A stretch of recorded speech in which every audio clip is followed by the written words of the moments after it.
Hi, it's Nashina from the Sisterhood of Salaam Shalom.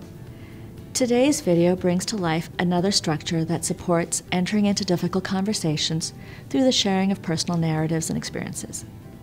It was developed by Rabbi Justice Baird at the Auburn Theological Seminary for use by the Sisterhood and was tested by 2 New Jersey chapters from September to December of 2016.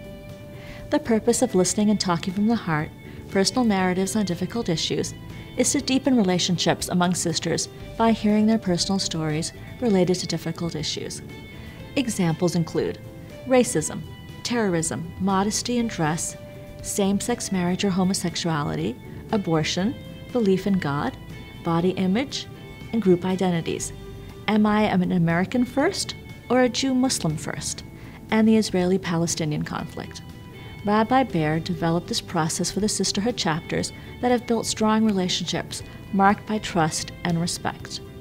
It assumes that a majority of the chapter members have expressed a desire to deepen their relationships by engaging in difficult topics that have the potential to trigger strong or conflicting feelings. The process takes between an hour and an hour and a half to 2 hours, so it will be the sole activity during your meeting. Similar to dialogue, sisters agree that the purpose is not to debate issues or to persuade other members to adopt certain views. The method goes like this. At the meeting prior, collectively select a topic as a departure point for personal stories. Since not everyone will have a personal story on every topic, the issue should be generalized. For example, women's roles, as opposed to feminism and patriarchy. Related stories are always welcome. Select a moderator from the group. She instructs the group to set up 2 chairs facing each other in the center of the room, with the remainder creating an outer circle. The inner 2 chairs are reserved for the storyteller and the listener pair. The moderator places a pressure valve, a small object in the center of the room. The moderator also keeps track of time, keeps the process going, and ensures that members are heard. Let's say that your chapter has agreed to talk about women's roles. The moderator invites someone to be the first storyteller and asks for someone from the other faith group to be the active listener. The storyteller is given 2 to 3 minutes to tell her story.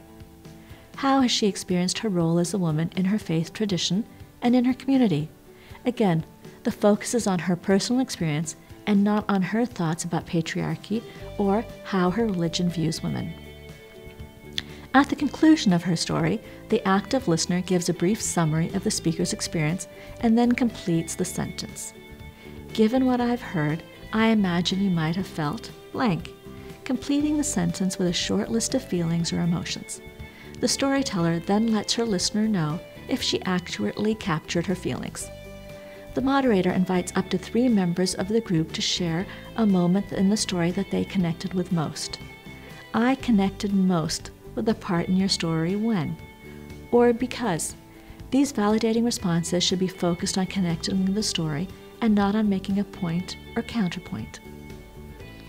After 2 or 3 brief responses have been shared, the pair switches roles and the new storyteller shares her story, going through the same process. After the cycle is complete, another storyteller-listener pair is invited up, and the steps are repeated for as many members of the group as time permits. If there is time after everyone has shared a story, the moderator may also choose to share her own personal narrative. She can then invite reflective discussion about what it was like to hear the stories.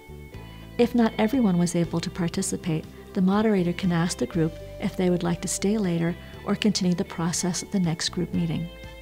If at any point in time a sister is feeling too uncomfortable to continue, she may choose to pick up the pressure valve object or leave the room. In such a moment, the moderator should pause the process, invite reflection and support, and discern the best path forward. That path might include waiting a few minutes or for 1 or more people to process their feelings, asking for a member of the group to sit with the person who is unable to continue, or ending the process altogether. A complete written version of Rabbi Baird's process is found in the online written resource library.